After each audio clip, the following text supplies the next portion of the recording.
Bienvenidos a este nuevo programa de Opinión y Diálogo. En esta ocasión hemos invitado al doctor Andrés Páez Benalcázar, ex asambleísta ante el Parlamento, ex candidato a la vicepresidencia y actualmente promotor de una organización política nueva, un movimiento nuevo, cuyo nombre será Nosotros. Hemos invitado a Andrés para conversar sobre la coyuntura nacional. Andrés, bienvenido a Frontalmente aquí en Ecuador en Vivo.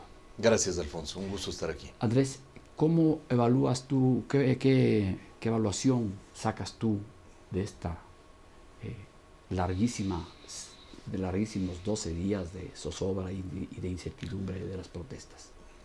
La primera conclusión es que el problema no está en los subsidios, está en la pobreza. La pobreza es un germen verdaderamente irritante de la gente.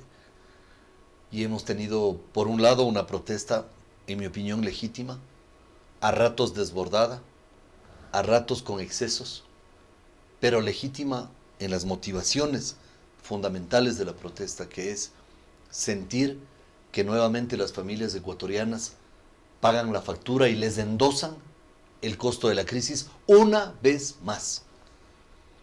Pero también en esa protesta legítima se ve un peligrosísimo proceso de infiltración del correísmo que, incapaz de hacer una movilización de esa magnitud, se trepa en esa protesta, se infiltra y desde allí comienza a ejecutar una serie de actos macabros que sin duda son calificados por los expertos como actos terroristas, al punto de incendiar un edificio público, pretender incendiar un canal de televisión, que lo atacaron y lo destrozaron, al menos en la parte exterior.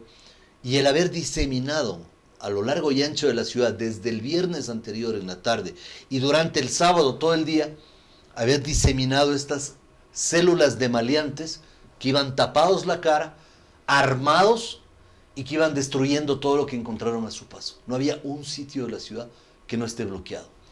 Fue una operación planificada con mucha antelación y financiada poderosamente. En mi opinión, muchos millones de dólares se gastaron en estos 12 días de protestas. Lograron bloquear los accesos al aeropuerto de Quito, lograron bloquear las grandes avenidas, es decir, los ejes longitudinales de la capital, lograron bloquear los valles aledaños a la capital y lograron bloquear todo lo que significa la operatividad en cuanto a movilidad. Lo que no lograron bloquear es lo que ellos pretendían. Y esto hubiera completado la macabra planificación de Correa. Tirar abajo las torres de aeronavegación, tirar abajo las torres de telecomunicaciones, tomarse las fuentes de agua, tomarse las instalaciones hidroeléctricas y también liquidar a las telecomunicaciones. Es decir, cortar la imagen y el audio a través de eliminar el internet. Es decir, esta es una operación que vino siendo planificada, en mi opinión, desde octubre del año anterior, cuando Patiño anuncia que dejan la oposición o la resistencia pasiva y pasan a la resistencia combativa, 18 de octubre del 2018.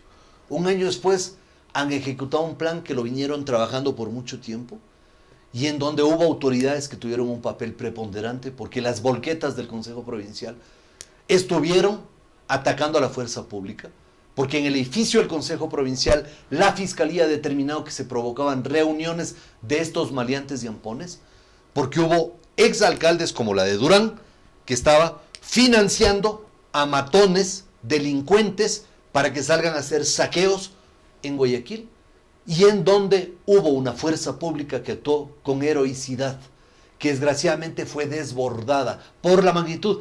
Ni tú ni yo, Alfonso, que estamos todos los días viendo noticias, leyendo, enterándonos, nadie pudo prever la magnitud de esta operación terrorista. Imposible. Nadie pudo prever esto. La fuerza pública tampoco. Yo no le culpo a la fuerza pública.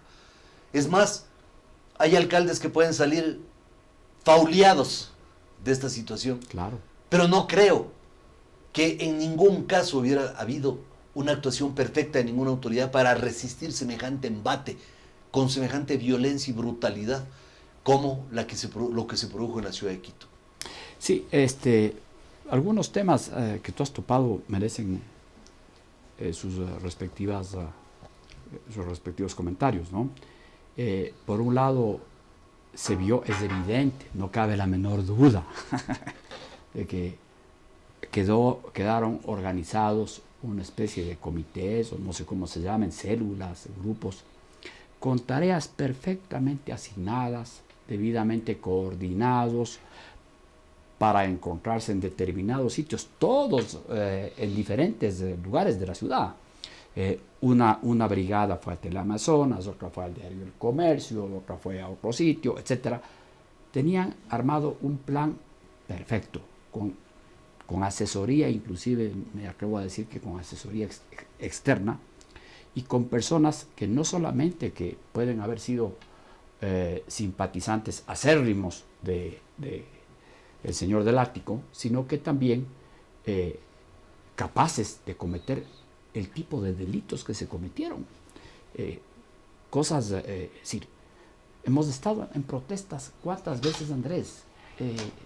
Nos hemos bajado con la policía, ¿cuántas veces? Sabemos qué es lo que se puede hacer y qué es lo que no se puede hacer. Es imposible organizar a un grupo a que haga semejante cosa si no hay de por medio una gran estrategia, una gran táctica, la provisión oportuna de equipamiento de ataque y de defensa producidos en serie, una coordinación logística, todo lo necesario para armar lo que armaron, con el afán de aterrorizar a la población, lo cual en una buena medida lo consiguieron. No solamente en los sitios cercanos a donde estaban las protestas, es decir, en el Parque del Arbolito, en la Contraloría, en la calle Tarqui, en la avenida Tarqui, sino en puntos diferentes de la ciudad, como quien dice, listos para evitar que haya una reacción ciudadana.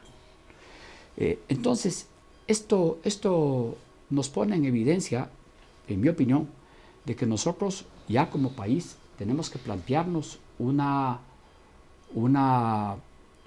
escenario en donde el Ecuador, para conservar su seguridad, sobre todo Quito, va a tener que establecer dispositivos estratégicos, quizá tener asesoría extranjera de nuestros hermanos colombianos, por ejemplo, para ver cómo se enfrenta a este tipo de guerrilla, de guerra de guerrillas, porque eso es lo que está ya. Ya los hemos visto trabajando. El símil que hay cuando Pablo Escobar mandó a tomarse la Corte de Justicia para quemar los papeles es idéntico, es exacto. Claro, y los autores, ¿quiénes eran?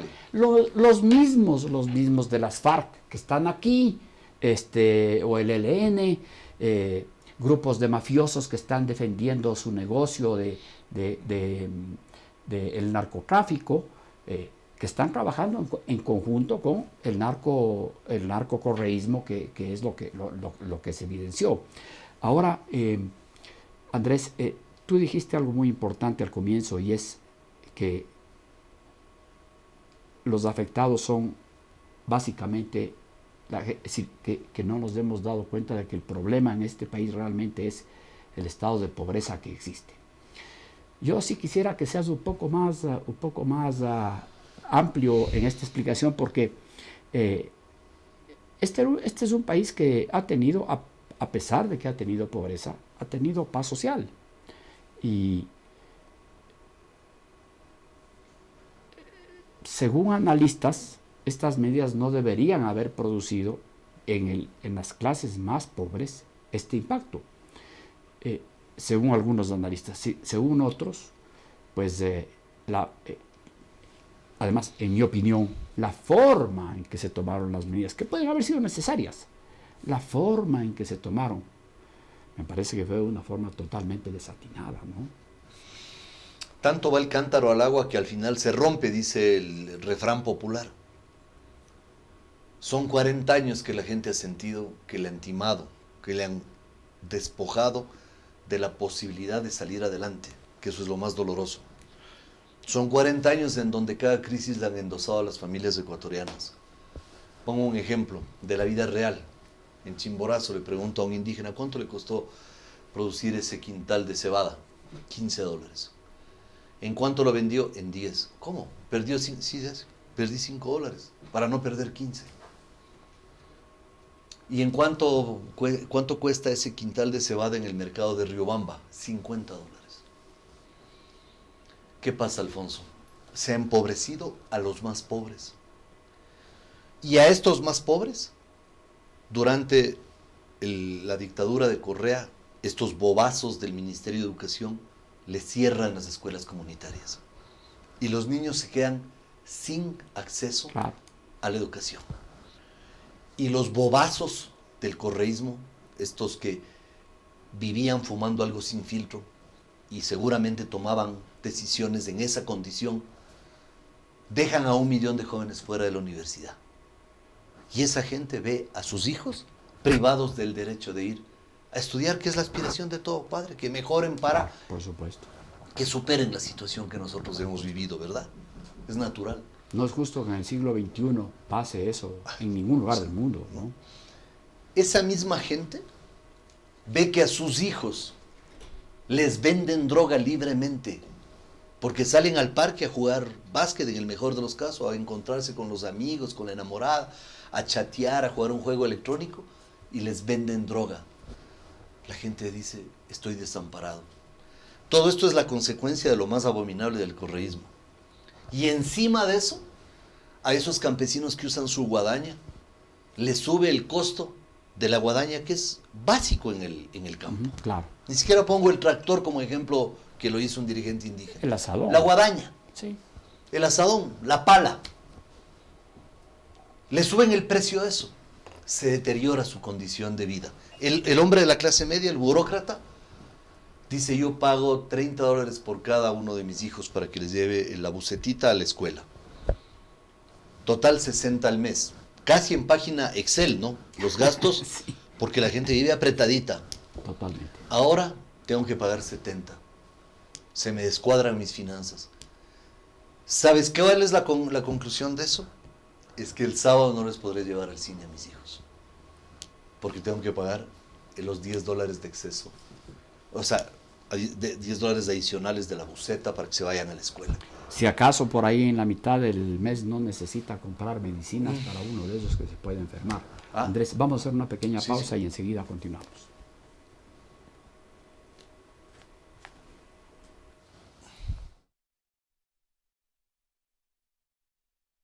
Hoy les presento a una familia que De Vita sin parar. Su apellido es De Vita, miren qué casualidad. Ella es Marta De Vita, todas sus compras sin dudar. Soy el esposo y me llamo Franco, también debito al pagar. Me confunden con el famoso y soy famoso por debitar. No necesito efectivo si salimos a pasear. Los dejamos con esta historia de una familia muy singular, que se llaman los De Vita y siempre ganan al comprar. La familia De Vita con débito Pacificar. Porque todos sus consumos participan de un año gratis de fabulosos premios. Pacificar, historias que vivir, Banco del Pacífico. Andrés, estábamos hablando del estado de pobreza en que vive la gente. Yo creo que nosotros somos, de alguna manera, personas privilegiadas. Vivimos en una burbuja, pero somos muy pocos, Andrés. Probablemente, en nuestro caso, pues tengamos que hacer algún pequeño ajuste en nuestra economía para poder cubrir lo que es movilización de nuestros vehículos. Pero no son cosas que nos priven de tener todo lo necesario para vivir con una relativa comodidad, digamos así, ¿no? Entendiéndose por comodidad que puedes tener televisión, que puedes tener internet en la casa, que tienes un vehículo propio, que vamos al supermercado y hacemos compras. Hay cosas que son muy caras, no las compramos, o que compramos poco, quizá no nos afecta en mayor grado, ¿no? Pero el resto de la población, no solamente el sector campesino, la clase media, los profesionales. También las concentraciones urbanas de gente que vive en condiciones muy lamentables. Por eso hay que redondear lo que estaba yo diciendo. No solamente el caso Quito, Guayaquil, sino hay ciudades grandes como Quevedo, Babahoyo, Santo Domingo, en donde hay mucha pobreza y está oculta, no se la ve. Entonces, toda esa gente en realidad estaba muy molesta porque o muy apenada o muy desesperanzada. ¿No? E irritada. Y sigue irritada porque en todo este panorama que yo planteo que lo dantesco no le quita lo real, esa misma gente dice, bueno, marido y mujer, pongámonos un bazar. 22 requisitos para montar el bazar. Permisos aquí, allá, esto, el otro, 2 meses de oficina pública y en todas partes un billetito, $50, $25, $100 para poder montar un negocio. Y encima de eso el SRI se te lleva casi el 50% de lo que ganas. Pero no para invertir en mejor educación, mejor seguridad, más hospitales, más escuelas, no, para robar, porque el SRI ha sido el gran cómplice del robo en el Ecuador, el SRI de Carlos Marx Carrasco, que debería estar preso, de Jimena Moroso, que debería estar presa, de Leonardo Orlando, que debería estar preso.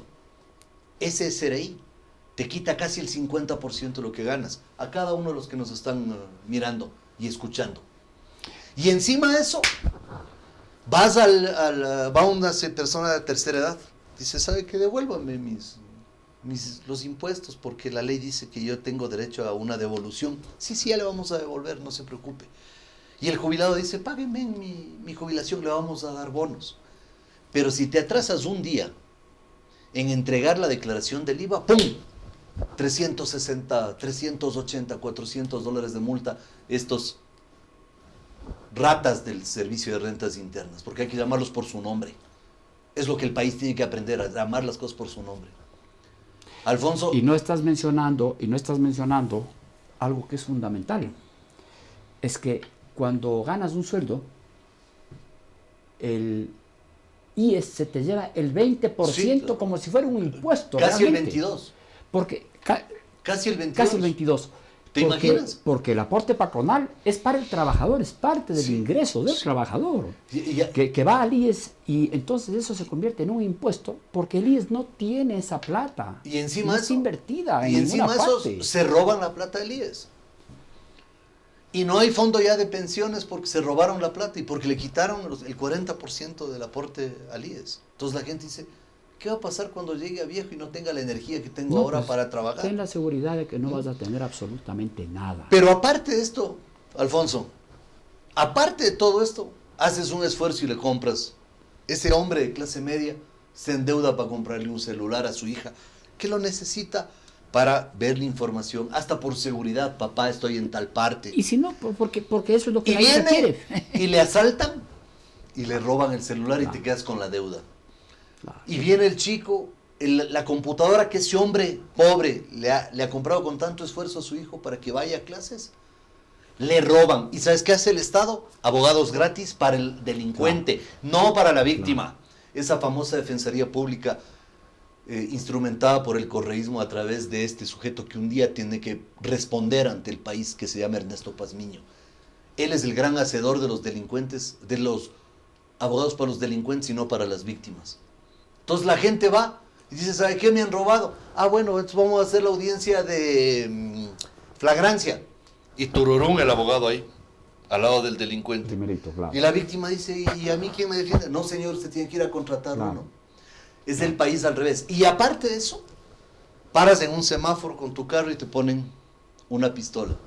Dejas tu carro en la calle, te rompen el vidrio y te roban los accesorios. O sea, Alfonso, ¿qué es lo que yo quiero? Es poner en escena cómo vive la gente. La gente de carne y hueso vive así. Entonces la gente está irritada, está cabreada. La gente ya no puede más con una situación de injusticia. Entonces tampoco se puede menoscabar el valor de la protesta, porque es la única forma en que la gente se hace escuchar. Aquí nosotros impedimos la ley de herencia y plusvalía, como Alfonso, contigo también en las calles. ¿No es cierto? Contigo presente, Alfonso. Esa es la verdad. Es la forma que tiene la gente de hacerse escuchar. No justifica nada el vandalismo, sacar los adoquines para lanzar. No, así es. Oye, nosotros hemos estado siempre en una actitud derribar, diferente. Romper y dañar 5.104 árboles en Quito. Por Dios, Alfonso. Así es. Saquear así negocios. O sea, lo que tú decías al final es una cosa espeluznante, pero yo también lo he dicho y lo vuelvo a decir. Tenemos que prepararnos ya para otra forma de violencia. Porque estos que tú les calificaste una forma, y para llamarlos con propiedad, son los comités de defensa de la revolución, que te acuerdas que Patiño anunció que los habían creado. Por supuesto. Los comités de defensa de la revolución son estos... Corral hizo un encargo específico. Sí, claro, públicamente, para que cree los comités de defensa de la revolución. Estos comités de defensa de la revolución son los que se han activado. Les dieron plata, les dieron armas.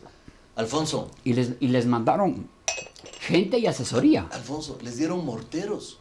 Oye, las fotos del Comercio del Universo, con unos escudos hechos, prefabricados. Claro. Guardia indígena. ¿Qué guardia indígena? ¿En serio? ¿Qué guardia indígena? No era guardia indígena. Oye, los mismos que tenían estos escudos fabricados en serie, con mucha anticipación, tenían máscaras antigases. Máscaras antigases. Oye, nosotros que hemos estado en protesta, sabemos lo que cuesta una máscara antigas. Difícilmente se puede comprar un par de docenas de máscaras antigases. Así es. Aquí teníamos miles con máscaras antigases.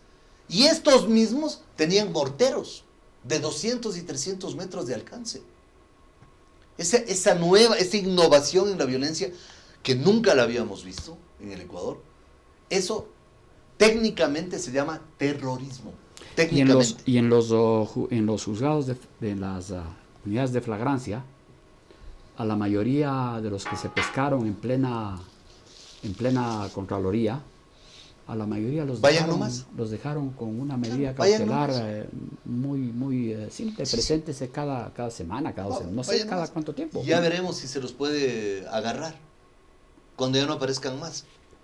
Porque esta gente sabe que ha cometido actos de rebelión, actos contra la administración pública, saqueo, robo, extorsión, actos de terrorismo, actos contra la seguridad del Estado. Ir a tomarse una fuente de agua, como el Troje en el sur de Quito, es un acto en contra del Estado, en contra de la seguridad de todos los ciudadanos. Alfonso, lo que pasó en Quito, ni en el resto del país se enteraron la magnitud de lo que pasó en Quito. Andrés, si bien aquí la violencia fue de una forma, en el campo, por ejemplo, en las plantaciones de flores, la violencia fue también terrible, amedrentando a los trabajadores, gente encapuchada, con que o salen a trabajar o se joden sus familias. Sí, claro. Entonces, paralizando una actividad tan sensible como es la producción de flores, la producción de brócoli. Andrés, vamos a hacer una pequeña pausa y seguimos. Perfecto, muchas gracias.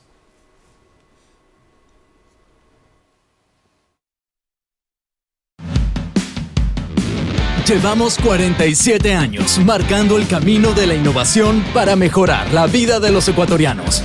Hoy seguimos iluminando nuevas oportunidades para todos. Gracias por permitirnos crecer contigo. Banco del Pacífico, innovando desde 1972.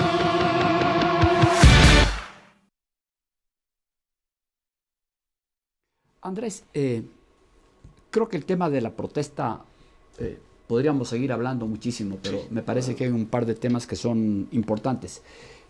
¿Tú crees que la fuerza pública, policía y fuerzas armadas, se excedieron en el uso de la fuerza o fueron más bien tibias? Porque por un lado hay gente que reclama que el hecho de que, y digamos, basados en lo que ha dicho el defensor del pueblo, han habido excesos de parte de la policía. A mí me parece que la policía fue demasiado blanda, extremadamente blanda. Yo no voy a negar que cuando nos ponía a correr a esos cubos de acero, con una mente así ya, digamos, siniestra.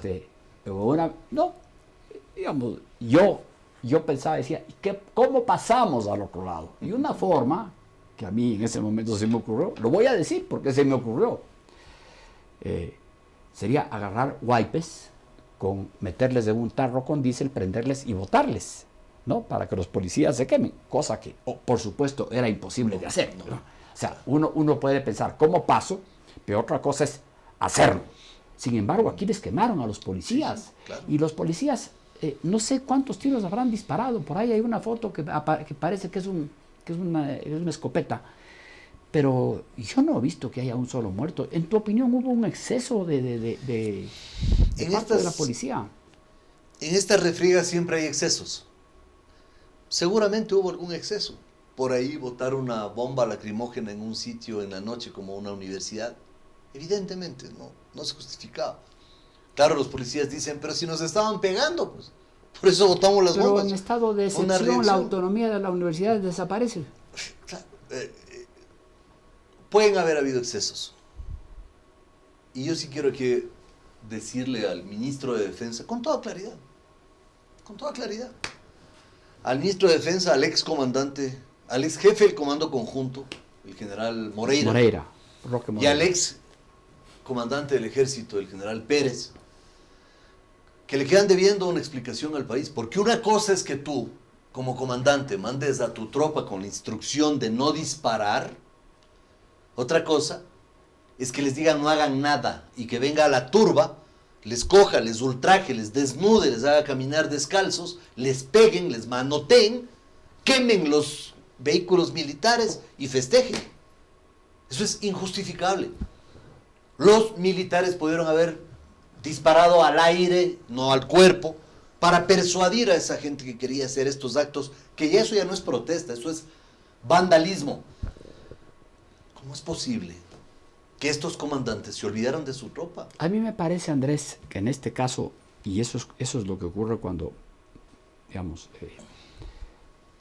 tenemos que saber que las Fuerzas Armadas, a diferencia de la policía, no han sido formadas para disparar. Para reprimir.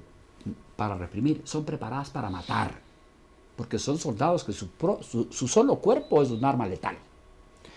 Entonces, mandarles a los militares a reprimir, me parece que el soldado está listo para atacar al enemigo, pero al enemigo cuando nos invaden el territorio.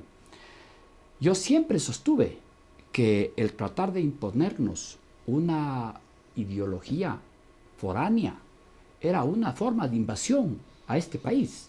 Y Correa lo que hizo fue una invasión por la vía de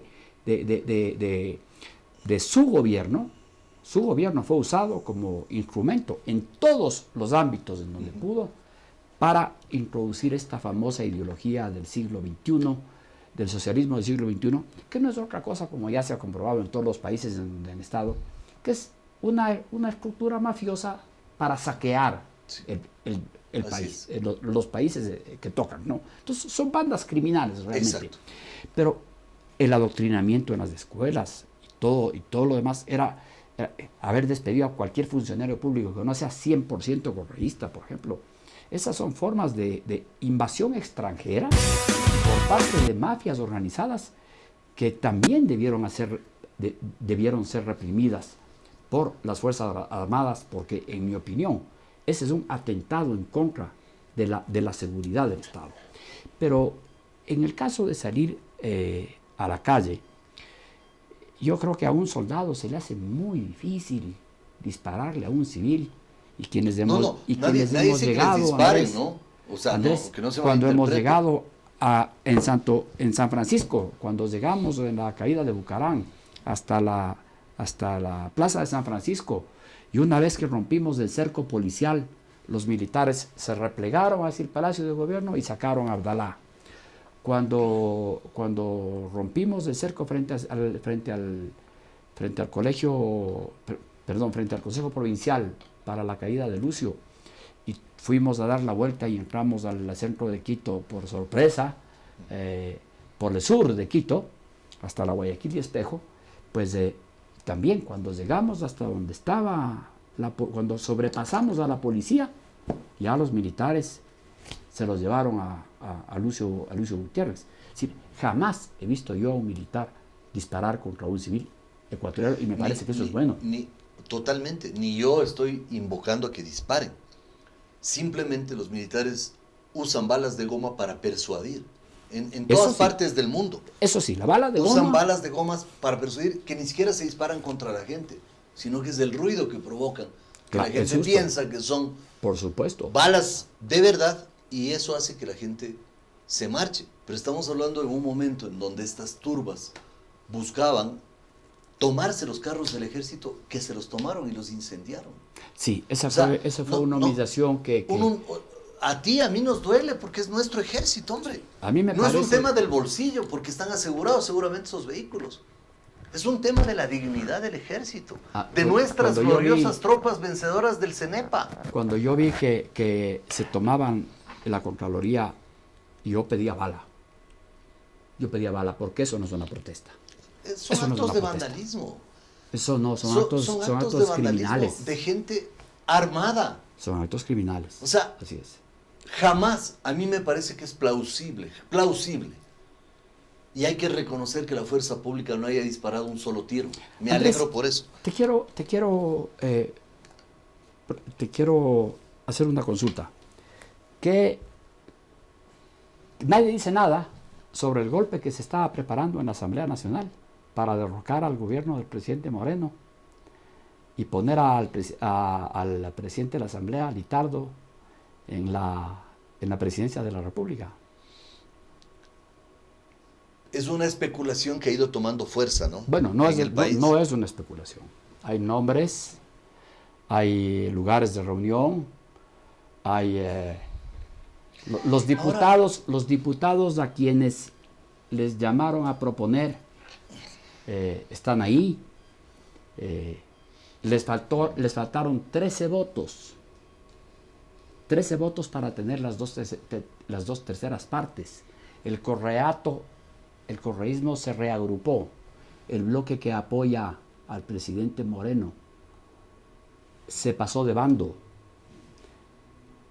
Hicieron fuerza con el correísmo para poner a Litardo en la presidencia de la República, que él, al igual que en su momento el doctor Julián Alarcón, tenía las llaves, las únicas llaves que se necesita, la del poder convocar a la Asamblea para que se reúna y, por ejemplo, declare el abandono del cargo del presidente, desconocer por ilegítima la elección del vicepresidente e imponer un nuevo gobierno.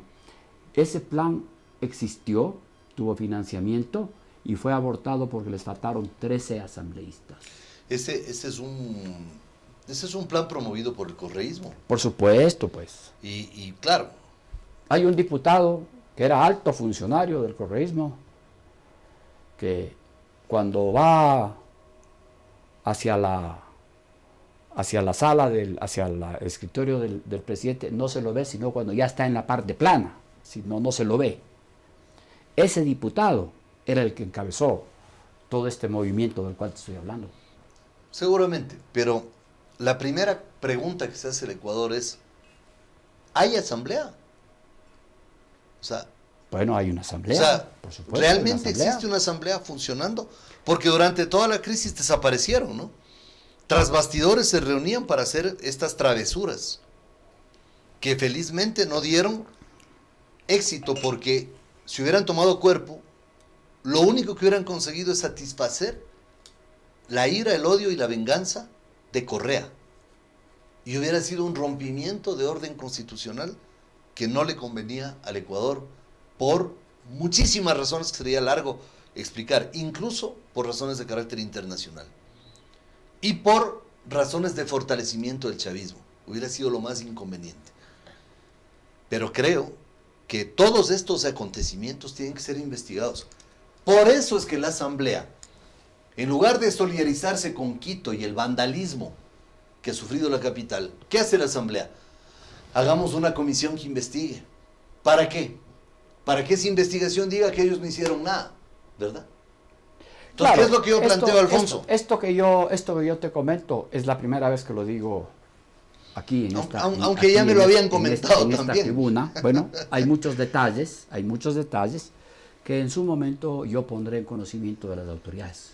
Como tiene que ser. Por eso yo creo, Alfonso, que tenemos que hacer una comisión independiente del gobierno que investigue lo que realmente pasó en el feriado de octubre, en los aciagos días, especialmente jueves, viernes y sábado, que fueron los días más críticos para el país y especialmente para la capital.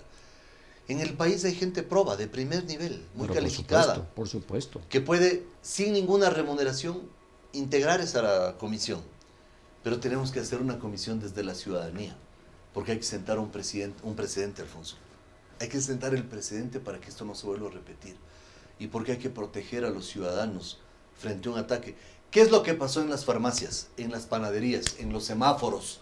¿Qué es lo que pasó? La gente aterrada, se chocaban los carros uno con otro porque venían los maleantes con la turba, a romperles los parabrisas. Las señoras desmayadas en las farmacias, las farmacias cerrando las puertas, poniendo maderos en la parte exterior para defenderse. Las urbanizaciones montando barricadas para que no ingresen los maleantes. Los edificios haciendo guardia desde la terraza con gente señor. que ya le tocó sacar su arma que la tenía guardadita.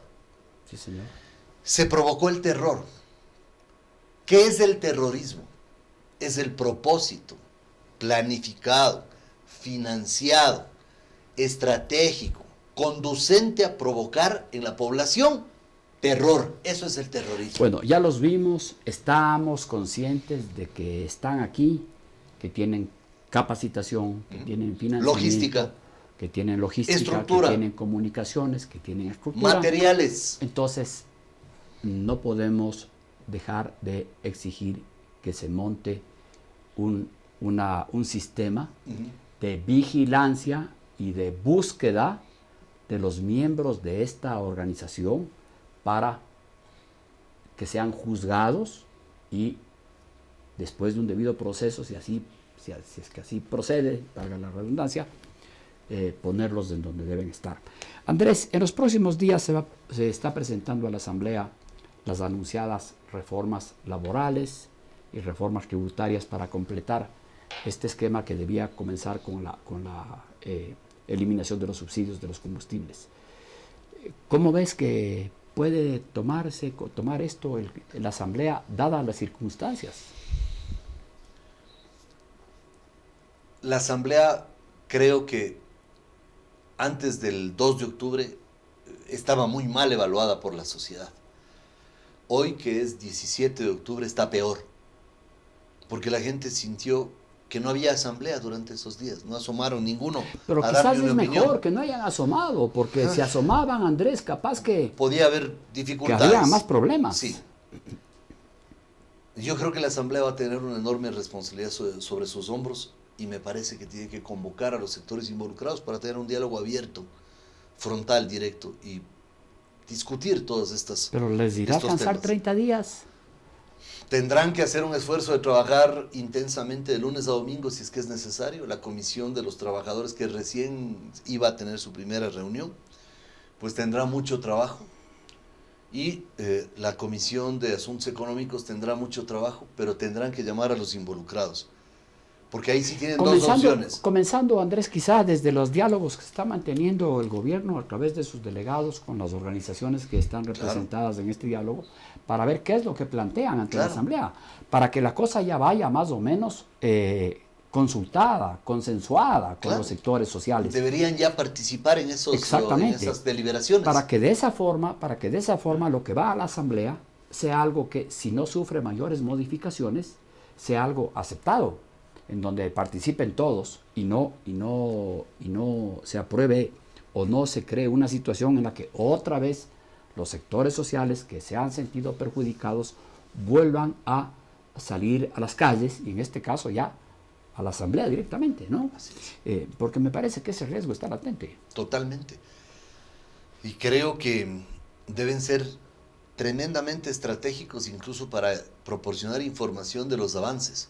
Tienen que cambiar de chip, ya no estamos en el correísmo.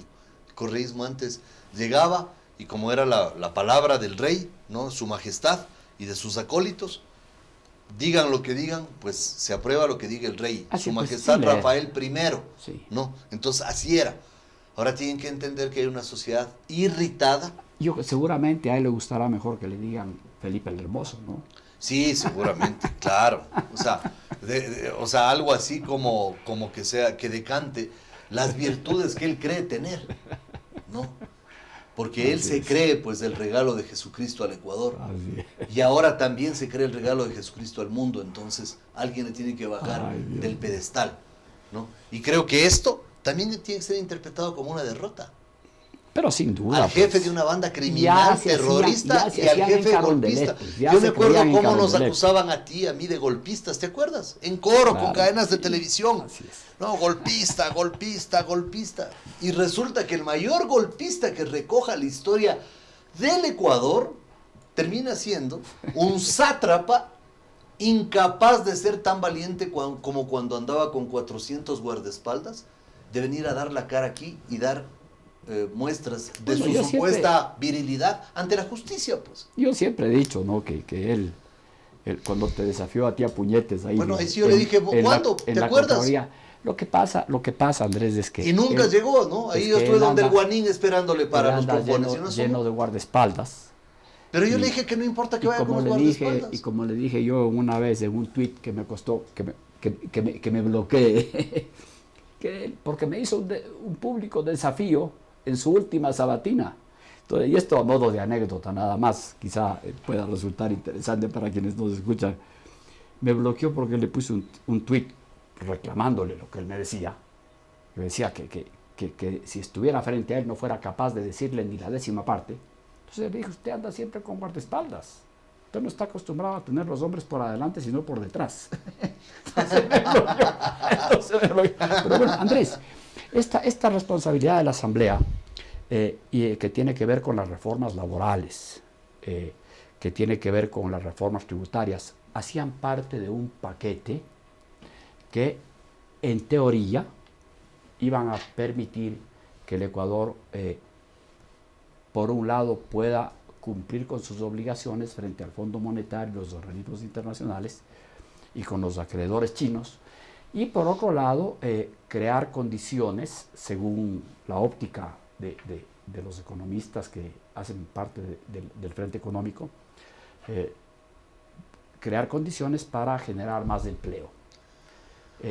Si estas se ven mermadas, por un lado, se ven mermadas los supuestos ingresos que iba a tener el Estado con la eliminación de los subsidios, porque ya no se va a poder hacer la eliminación de los subsidios, y por otro lado, tampoco esas leyes me parece que van a poder pasar como en un principio escuchamos que podrían ser, porque nunca hemos visto un texto realmente completo ni oficial. El país económicamente no va a poder lograr su objetivo. ¿Qué caminos hay? Ojalá entienda el Fondo Monetario Internacional que también sus recetas pueden tener un componente explosivo, pueden ser un detonante de movilizaciones sociales como ha pasado en el país. Y en Argentina, por favor, Argentina. Y ojalá entiendan los miembros del equipo económico del gobierno, que por cierto fueron desbordados también por la realidad, ¿no? Esa es la verdad. Ojalá Si entiendan. tuvieran un poco de sangre en la cara, deberían renunciar. renunciar.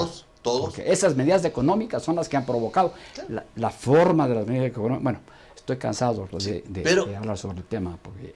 Mientras no haya una apuesta formal, frontal del gobierno a la reactivación productiva, a devolverle a la gente su capacidad de compra, a tener menos aranceles, a quitarle este ahogamiento permanente al emprendedor, al empresario, al pequeño comerciante, al administrador de un local, al que tiene un bazar, al que tiene un negocio, al que vende helados, a todo el mundo. Ese ahogamiento, mientras no entiendan que la sociedad está compuesta por seres humanos, no por máquinas productoras de billetes, para que el SRI los recaude y los sinvergüenzas se roben y mejoren sus condiciones de vida a costa de la pobreza de todos. Mientras no entiendan que el camino es la reactivación productiva, Alfonso, estaremos simplemente haciendo que exista una bomba de tiempo que cualquier rato puede volver a explotar. Y explotó. Aquí en Quito explotó. Va a volver a explotar si es que no le apuestan a la reactivación productiva. Si el gobierno insiste en que hay que meterle la mano en el bolsillo de la gente, como lo hizo Correa durante 10 años, ¿no? Así es. Ojo. ¿Cuántas reformas tributarias? 36. 36 reformas tributarias. 36. Imagínate. O sea, es una barbaridad, Alfonso. Y todo. O sea, si sonríes, impuesto. Si estás triste, impuesto. Si estás feliz, impuesto. Si tienes pelo, impuesto. Si eres calvo, impuesto. O sea, todo. Todo. Impuesto verde, impuesto azul. Impuesto verde, impuesto Claro, azul. nos Impuesto pusieron el negro, impuesto verde impuesto colorado. O sea, todo. Supuestamente Por para favor. que no contaminemos Contamine. el ambiente. Sin embargo, esa plata se la robaron. Se la robaron. Nos pusieron el impuesto por Tierras rurales. por las tierras rurales. Se robaron. Se la robaron. Nos pusieron el impuesto Salida de capitales. el impuesto para la reconstrucción de Manaví. Se lo robaron. Salida de capitales. Se robaron. Impuesto a la salida El impuesto más de estúpido de la capitales. historia de la humanidad. El impuesto al anticipo. Que no tiene ni Corea del Norte. Anticipo al impuesto a Al la impuesto renta. a la renta. Así es, basado Mira, en si los algo- resultados del año anterior. Alfonso, si algo tenemos que proponernos en serio, es meterle a la cárcel a Carlos Mar Carrasco. Él tiene que responder. Hay que meterle a la cárcel. Pero más allá de eso, Hay que Andrés, meterle a la cárcel. hay que, en mi opinión, independientemente de que la justicia haga su trabajo en la búsqueda de soluciones, me parece que es el momento en el que el Ecuador tiene que comenzar a vivir una realidad y no, digamos, las cosas se tienen que transparentar. Todos estamos claros que hay una enorme cantidad de ciudadanos que son sumamente vulnerables por su condición económica, por su edad, etcétera, que ameritan que el Estado y todos los ecuatorianos hagamos un esfuerzo de solidaridad y asumamos la necesidad de darles subsidios focalizados y por el tiempo que sea necesario, porque tampoco más, al igual que brindarle apoyo a aquella empresa, sobre todo la que genera dólares por la vía de las exportaciones, porque en una economía dolarizada, si no tenemos los suficientes dólares, no podemos avanzar. Tiene que haber más circulante Entonces, en la economía. Exactamente. Hay que apostarle a eso. El circulante dinamiza una economía dolarizada. Le Correcto. permite su supervivencia. Pero para que haya más dólares en la economía se necesita recuperar la Reserva Monetaria Internacional también, que fue desmantelada por Correa. No te olvides que hasta el dinero de los depositantes del encaje bancario fue dispuesto por Correa, Por ¿te supuesto. acordarás tú? Sí. Alfonso. Así es. O sea, algún día el pueblo va a entender el desastre que resultó ser la administración de Correa. Nada tan doloroso al Ecuador le ha pasado como la administración de Correa. Pero yendo a la parte propositiva, Andrés, creo que es el momento en el que el Ecuador tiene que sincerar las cosas, porque por un lado se subsidia a todos, incluso a los que no necesitan, pero por otro lado no están recibiendo subsidios sino un castigo a aquellos que son los que tienen que tener una ayuda del Estado porque son los que generan divisas, los que generan empleo, sobre todo cuando son productos de exportación. En cuanto a los productos de importación, perdón, a las plazas de trabajo, que son las que van a dinamizar la economía, hay que tener también en cuenta lo que tú mencionabas, qué capacidad de compra va a tener la gente para generar la demanda. Los que dicen que la empresa privada es la que tiene que generar empleo están locos, por una razón muy simple. ¿Para qué una empresa nacional va a contratar más empleados si no tiene clientes a quien venderle las cosas?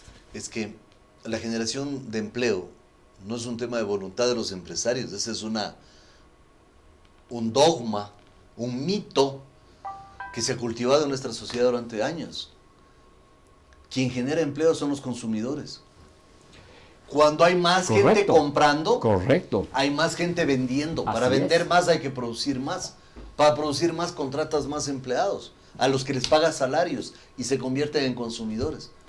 Y Oye, Andrés, Alfonso, ni tú ni yo somos unos genios los- de la economía, los es un tema de emprendedores, sentido común. Pero pues. Marco, Andrés,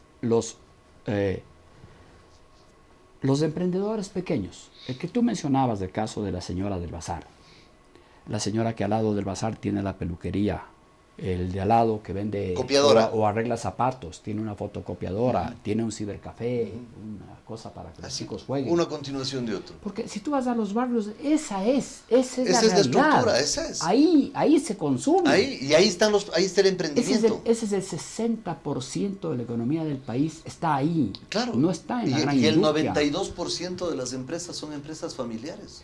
Entonces, cuando una de esas empresas que son tan sensibles a la baja del consumo,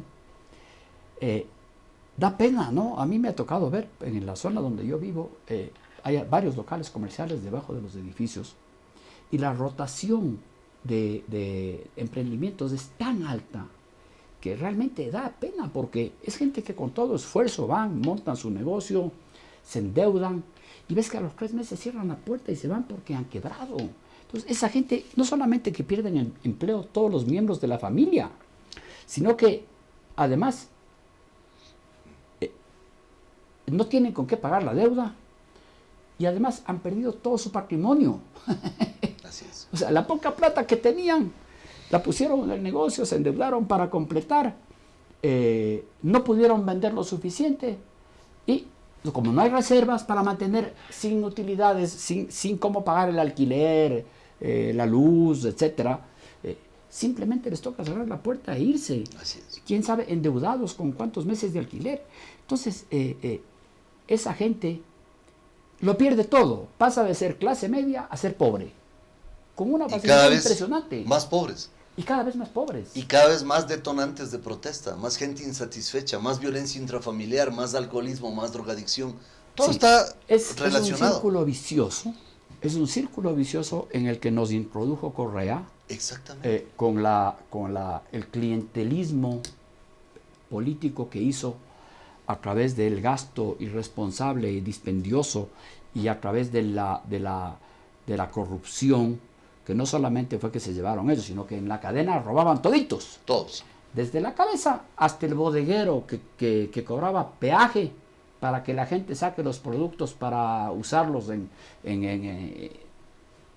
las necesidades de las entidades públicas en donde había que trabajar. Entonces, creo que hay que estar muy atentos, Andrés. Hay varios temas a los cuales hacerle seguimiento Totalmente. y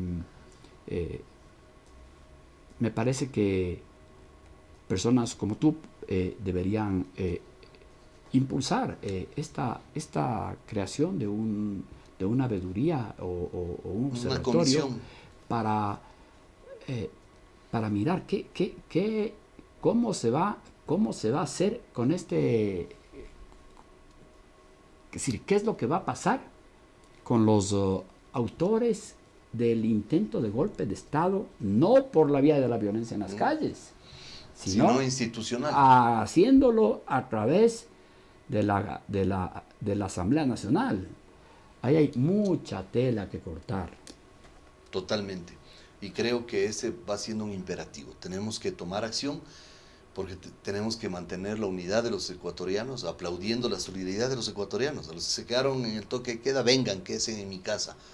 Los ecuatorianos que me dieron una enorme cantidad de botellas de agua para llevar a los policías y militares que Por defendían a los supuesto, ciudadanos. sí. Esa campaña Los me parece que ecuatorianos tuvo una tuvo gran muy acogida. una gran acogida. Los ecuatorianos que brindaron un vaso de agua, un jugo, un pancito a los policías. Los ecuatorianos que algo les dieron a los indígenas que estaban ahí botados con sed mientras descansaban en el centro, porque además no sabía dónde estaban realmente ellos, porque Claro. no estaban familiarizados con la geografía de Quito. Claro, así es. Los ecuatorianos que a la gente que se quedó varada le regalaron algo de gasolina o le ayudaron a pasar de un sitio a otro o hicieron transbordos. Esos ecuatorianos tienen que ser reconocidos y aplaudidos por todos nosotros y tenemos que realmente trabajar para que esa unidad se proyecte hacia el futuro y que esa unidad nos dé mejores días, sobre todo en la medida de que necesitamos mantenernos unidos para enfrentar esta amenaza. Antes del domingo había un país, después del domingo hay otro. Tenemos otro país totalmente diferente. Otro país. Totalmente Este diferente. es otro país ya. Hubo un punto de inflexión el día domingo, una ruptura. Este nuevo país que estamos enfrentando es un país ya con una amenaza inminente de violencia extrema como la que soportamos en Quito. Hay líderes indígenas que, y debo decirlo con pena, que lamentablemente han salido también perjudicados porque han perdido la credibilidad de sus bases. Así es, totalmente. Y eso no es bueno, eso no hay que alegrarse de eso, eso es una pena. Es una lástima, pena, así porque hay que tener interlocutores válidos. En este llamado que hace el presidente a dialogar sobre esto, por ejemplo, me parece muy mal si es que no llaman también a los medios, a los representantes de los sectores de la producción, porque son parte importantísima de la economía de este país. En fin, Andrés, hay muchísimos temas que podríamos tratar de largo, Ya nos veremos. varios se me quedan en carpeta, pero habrá la oportunidad para seguir Gracias, haciéndolos. Alfonso, por la oportunidad. Estimados amigos, con ustedes hasta una próxima entrevista.